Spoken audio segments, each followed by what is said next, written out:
Hello दोस्तों, नमस्कार। स्वागत है आप सभी का क्रीसेंट एजुकेशन क्लासेस में। उम्मीद करते हैं सभी लोग स्वस्थ होंगे और आप सभी की अच्छी तैयारी चल रही होगी और अच्छे एग्जाम दोस्तों चल रहे होंगे। उत्तराखंड प्रवक्ता भर्ती को लेकर एक दोस्तों नई अपडेट आई है। 2358 अभ्यर्थियों ने छोड़ी है प्रवक्ता परीक्षा। भी हाल में ही दोस्तों प्रवक्ता गणित का दोस्तों एग्जाम हुआ था, उसमें काफ़ी अभ्यर्थियों ने इस एग्ज़ाम को दोस्तों छोड़ा है। मतलब ये है कि काफ़ी सारे लोग एग्ज़ाम तो भरते हैं, लेकिन आधे से ज़्यादा लोग तो यहाँ पर प्रवक्ता परीक्षा को दोस्तों छोड़ देते हैं। और अभी तक दोस्तों काफ़ी सारे प्रवक्ता के एग्ज़ाम दोस्तों हो चुके हैं, जैसे कि हिंदी का एग्ज़ाम दोस्तों हो चुका है, हिस्ट्री का दोस्तों एग्ज़ाम हो चुका है, इसके अलावा फिजिक्स का पेपर दोस्तों हो चुका है और गणित का दोस्तों पेपर हो चुका है। तो अभी तक जो प्रवक्ता परीक्षाएं हैं उनका लेवल दोस्तों कैसा रहा है, कि क्या आउट ऑफ सिलेबस दोस्तों आपके क्वेश्चंस आ रहे हैं, क्योंकि आने वाले जो एग्ज़ाम है लाइक सिविक्स का दोस्तों एग्ज़ाम होगा और भी भूगोल का दोस्तों एग्ज़ाम होगा, अन्य दोस्तों आपके एग्ज़ाम होंगे, उसके बारे में दोस्तों आज हम चर्चा करेंगे। चलिए आज की वीडियो को शुरू करते हैं। सबसे पहले दोस्तों बात करेंगे इंपॉर्टेंट।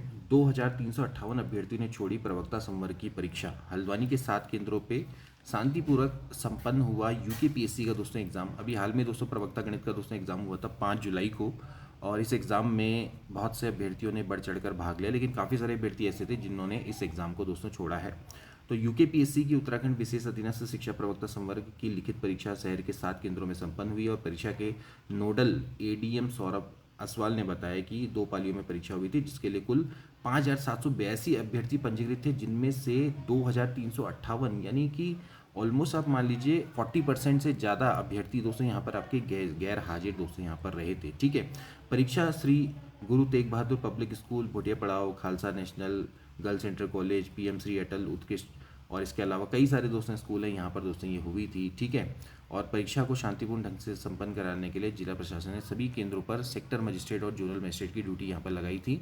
अब पहली पाली में अगर आप देखें 2891 में से 1720 ने परीक्षा दी। ठीक है। और दूसरी पाली में 2891 में से 1704 अभ्यर्थी ही यहाँ पर उपस्थित रहे। तो इसका मतलब साफ साफ यहाँ पर देखा जा सकता है कि काफ़ी सारे जो अभ्यर्थी हैं वो केवल और केवल फॉर्म भरते हैं, और मोस्टली जो अभ्यर्थी होती है वो इसी चीज़ की चिंता करते हैं कि कितने अभ्यर्थियों ने फॉर्म भरा। देखिए दोस्तों, फॉर्म भरने से कुछ नहीं होता है।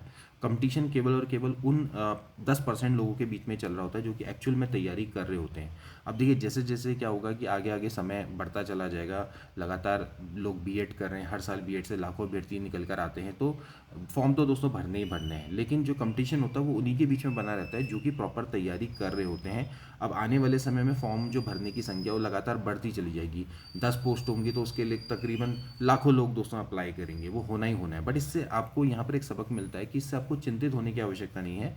अगर आपने अपनी तैयारी बहुत अच्छी कर रखी है तो आपके लिए एक जो पोस्ट है वही काफ़ी रहती है। कंपटीशन तो बढ़ना ही बढ़ना है। कंपटीशन इन द सेंस इसलिए बढ़ना है क्योंकि सभी लोग तैयारी कर रहे हैं, बट मैं मानता हूँ कि अगर फॉर्म बहुत सारे लोग अगर भर रहे हैं तो इससे आपको चिंता होने की आवश्यकता नहीं। बहुत सारे लोग पूछते रहते हैं कि सर कितने लोगों ने भरा, कितने अभ्यर्थियों ने भरा, इसमें तो बहुत लोगों ने भरा होगा। किसी के भरने या भरने से कोई फ़र्क नहीं पड़ता है, आपको अपनी प्रिपरेशन लगातार करते रहनी होती है।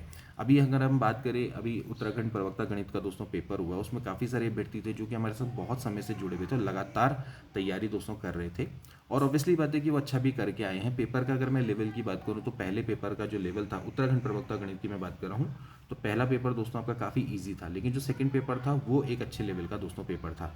तो यहाँ पर अभी तक जैसा हमने प्रवक्ता का जो पैटर्न देखा है दोस्तों, वहाँ पर क्या हो रहा है कि एक पेपर थोड़ा सा आसान आ रहा है और एक पेपर दोस्तों आपका चैलेंजिंग निकल कर आ रहा है। हिंदी की बात करें तो पहला पेपर दोस्तों काफ़ी अच्छे लेवल का था, वहीं सेकंड पेपर आपका थोड़ा ठीक लेवल का दोस्तों वहाँ पर निकल के आया था। हिंदी का पेपर अच्छा था। वहीं हिस्ट्री की बात करें तो वहाँ पर भी दोस्तों ऐसी था कि एक पेपर अच्छे लेवल का था, एक पेपर थोड़ा सा मतलब मॉडरेट लेवल का था, थोड़ा सा ईजी लेवल का था। ठीक है। हिस्ट्री का तो अच्छा ही रहा था दोस्तों पेपर। वहीं दोस्तों फिजिक्स की बात करें तो फिजिक्स में भी दोस्तों इसी तरह का देखने को मिला। हालांकि फिजिक्स का थोड़ा सा कंपैरेटिवली मुझे थोड़ा सा अच्छे लेवल का पेपर लगा, थोड़ा टफ लेवल का पेपर लगा, और मुझे लगा कि फिजिक्स में जिन लोगों ने बहुत अच्छी प्रिपरेशन करी होगी उन्हीं का वहाँ पर सिलेक्शन होगा।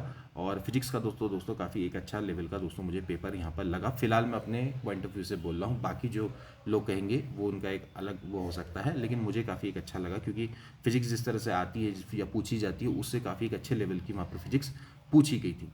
बात करेंगे दोस्तों गणित के पेपर की। गणित का पेपर तो मेरा खुद का सब्जेक्ट है, तो मैं जानता हूँ कि उसको किस तरह से मतलब हम अच्छे से पढ़ते हैं। तो जो फर्स्ट पेपर था वो तो काफ़ी अच्छा और इजी लेवल का था, लेकिन इजी लेवल देखो ऐसा होता है कि मैथ्स में क्या होता है ना कि हमेशा से समय कम रहता है। ठीक है। आपके पास जो है आपको 150 के 150, कई सारे बच्चे मेरे पास ऐसे थे कि जो कह रहे थे कि हमें सर सारे क्वेश्चन आते थे, सारे के सारे, मतलब कि 300 के 300 क्वेश्चन उनको आते थे, लेकिन वो 300 के 300 क्वेश्चंस को नहीं कर पाए। मैथ्स में यही होता है, मैथ्स में क्या होता है कि आपको सारे प्रश्न भी आ रहे होते हैं, लेकिन फिर भी आप उसको कंप्लीट नहीं कर सकते, क्योंकि वहाँ पर टाइम मैनेजमेंट बहुत इंपॉर्टेंट है, स्पीड बहुत इंपॉर्टेंट है, और स्पीड के संग कहीं ना कहीं एफिशिएंसी भी बहुत ज़्यादा इंपॉर्टेंट है। आप जितने एफिशिएंट होंगे, यानी कि जितने करेक्ट करेंगे उतना सही। कई बार क्या होता है कि स्पीड के चक्कर में आपका क्या होता है कि जो एफिशिएंसी वो खत्म हो जाती है, कई सारे क्वेश्चंस आपके गलत हो जाते हैं। तो मैथ्स में इसी चीज़ की परीक्षा होती है।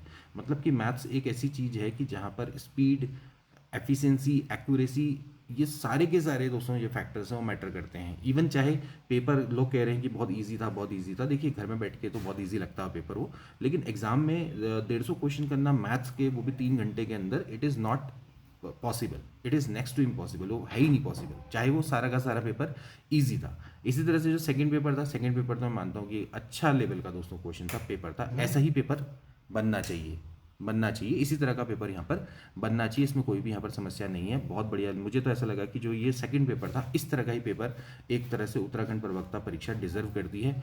बहुत ज़्यादा टफ भी नहीं, बहुत ज़्यादा आसान भी नहीं, लेकिन एक चैलेंजिंग क्वेश्चन पेपर जिस तरह का होना चाहिए, ना कि एलटी की तरह कोई पेपर बना दिया जिसका कोई लेवल ही नहीं है, मतलब कहाँ से क्वेश्चन पूछ रहे हैं, कोई मतलब उसका कोई वही नहीं है, मतलब कि बच्चा है कि बच्चा उस पेपर को देख के ही अपनी होप ही छोड़ दे, इस तरह का पेपर। लेकिन ये पेपर ऐसा था, सेकंड पेपर, जो कि बिल्कुल ऐसा था कि जो आपको एक तरह से चैलेंज दे रहा था कि आपने पढ़ा है, ठीक है, अब आपके ज्ञान की हम परीक्षा लेंगे, यानी कि इधर से पूछेंगे, कोई टॉपिक पूछा है तो उसे डायरेक्ट ना पूछ के थोड़ा सा इनडायरेक्ट क्वेश्चन पूछे। तो बड़ा अच्छा ये आपका सेकंड पेपर है, मुझे तो काफ़ी अच्छा लगा जिस तरह से डिज़ाइन किया, और जिन्होंने सेकंड पेपर में अच्छा किया होगा वही यहाँ पर डिसाइडर होगा। फर्स्ट पेपर में भी होगा, लेकिन फर्स्ट पेपर में क्या है कि जिसने ज़्यादा क्वेश्चंस के होंगे, लेकिन जो सेकंड पेपर को अच्छा करके आएगा, क्योंकि मैं ज़्यादातर मैं यहाँ पर देख रहा हूँ कि 150 में से पहले में जो ज़्यादातर लाने वाले लोग हैं वो 90 प्लस या फिर 100 प्लस दोस्तों यहाँ पर नंबर ला रहे हैं। लेकिन सेकंड पेपर में मैं देख रहा हूँ कि मामला 80 प्लस तक ही सिमटा हुआ है, 80 प्लस, 90 प्लस, बहुत ही रेयर, मुझे तो अभी तक कोई नहीं दिखा कि जिसने 100 प्लस लाए हों। तो यहाँ पर दोस्तों अभी तक फिलहाल मैं मैथ्स की दोस्तों यहाँ पर अभी देख रहा हूँ, भी काफ़ी सारे अभ्यर्थी उनसे पूछ रहे हैं कि भाई कैसे कैसे आपके मार्क्स आ रखे हैं, बट बहुत अच्छा यहाँ पर दोस्तों ये पेपर था प्रवक्ता गणित का। फर्स्ट पेपर तो नहीं कहूँगा मैं, लेकिन सेकंड पेपर आपका मुझे बहुत एक बढ़िया लगा, जिस तरह का पेपर आपका बनना चाहिए। और बिल्कुल इस बार इन्होंने जैसे कि जो अन्य एग्ज़ाम के हुए हैं, जैसे कि यूपी टीजीडी का एग्ज़ाम हुआ था, पीजीडी का एग्ज़ाम हुआ था, ईएमआरएस का एग्ज़ाम हुआ था, ठीक है, यूपी पीएससी लेक्चरर का एग्ज़ाम हुआ था, जिसको हमने लगातार अपनी दूसरे चैनल पे दोस्तों करवाया था। तो वैसे ही कुछ क्वेश्चन थे, ऐसा नहीं था कि कोई आड़े टेढ़े क्वेश्चन या इधर का उधर का। हाँ, कुछ एक दो क्वेश्चन थे जो कि थोड़ा सा आउट ऑफ सिलेबस थे, but we can manage them, because देखिए वहाँ पर प्रश्न छोड़ने भी होते हैं, बहुत सारे क्वेश्चन हैं जिनको आप छोड़िए, आपको उनको नहीं अटेम्प्ट करना होता है। यही स्ट्रैटेजी आपकी आगे भी होनी चाहिए। जैसे कि अब सिविक्स का पेपर होगा, सिविक्स का पेपर जल्दी अब हो जाएगा, तो अब उसके लिए भी आपकी ये स्ट्रैटेजी होनी चाहिए कि काफ़ी सारे जो पेपर हैं, पेपर में से जो क्वेश्चंस आ रहे हैं वो इस तरह से आएंगे कि जो कि बिल्कुल आपने कभी पढ़े नहीं होंगे, तो आपको उनको पढ़ना नहीं है, मतलब उनको अटेम्प्ट नहीं करना है, उनको आपने छोड़ देना है। आपको 300 में से 300 मार्क्स नहीं लाने हैं, आपको 300 में से अगर आप 220 मार्क्स भी लाते हैं, 220 मैं बहुत बड़ा वैसे आंकड़ा बोल रहा हूँ, मैं सिविक्स के लिए बोल रहा हूँ, तो वो एक बहुत बड़ा होता है, यानी कि आपको 80 क्वेश्चन दोस्तों आपको छोड़ने होते हैं। तो अगर आप 80 क्वेश्चन छोड़ देंगे तो 80 क्वेश्चन ऐसे ही चुनो ना जो बहुत टिपिकल आ रहे हैं, उनको छोड़ दो, उनको नहीं करना है, ठीक है। मैथ्स में भी काफ़ी सारे अभ्यर्थी बहुत ज़्यादा टेंस्ड है, लेकिन हालांकि उनका पेपर अच्छा गया है, और मैथ्स में देखिए समय लगता है, कोई भी नहीं कर सकता पूरे के पूरे प्रश्न, है ना। 3 घंटे प्लस 3 घंटे, 6 घंटे, इवन 9 घंटे भी दे दोगे तब भी मुश्किल ही होता है उनको करना, ठीक है। तो मैथ्स का तो मैं यही कहूँगा कि अगर मुझे, जहाँ तक मेरा अनुमान यहाँ पर ये कहता है कि anything above 190 plus is a safe score in mathematics from my point of view. अभी स्टिल मैं नहीं कह रहा हूँ, थोड़ा जल्दबाजी होगी, अभी आगे देखेंगे कि और कितना है। मैं ऐसा नहीं कह रहा हूँ कि 190 से कम वालों का कोई चांस नहीं, मैं ये कह रहा हूँ कि it should be a safe score, ये सेफ हो सकता है, ठीक है। बाकी अब आगे देखा जाएगा कि क्या इसमें रहेगा। मतलब मुझे जहाँ तक अभी तक लगता है, अभी तक काफ़ी सारे जो अभ्यर्थी हैं उनके अभी मार्क्स पता नहीं लगे, क्योंकि काफ़ी सारे जो लोग होते हैं ना अपने मार्क्स बताते नहीं हैं, ठीक है। चलिए ठीक है, वो उनकी अपनी मर्जी है, बट मुझे जहाँ तक ये लगता है कि पेपर का जो लेवल है वो इसी तरह का है कि इतने तक मार्क्स भी स्कोर करने वाला अपने आप में टिपिकल मतलब एक टास्क है कि भाई इतना इतना भी स्कोर करना, ठीक है। क्योंकि मैथ्स है भैया, वो ऐसा तो है नहीं कि देखा टिक मारा, देखा टिक मारा, ये नहीं हो सकता, चाहे क्वेश्चंस कितना ही आसान हो, you have to solve it ना।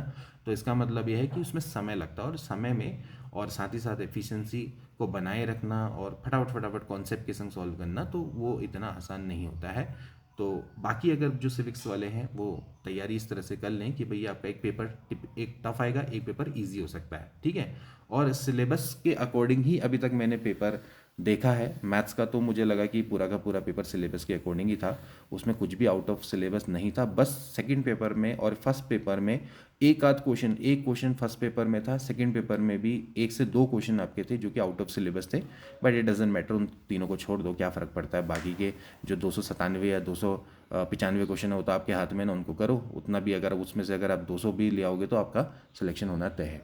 तो फिलहाल तो दोस्तों हमारी जो एनालिसिस है वो यही कहती है कि जो लेक्चर है उसमें आपका एक पेपर टिपिकल है, एक पेपर आपका सिंपल है। तो आप उसी के हिसाब से दोस्तों प्रिपरेशन करके जाओ। Time management is very very important. मिलेंगे नेक्स्ट वीडियो में, तब तक के लिए take care and good bye.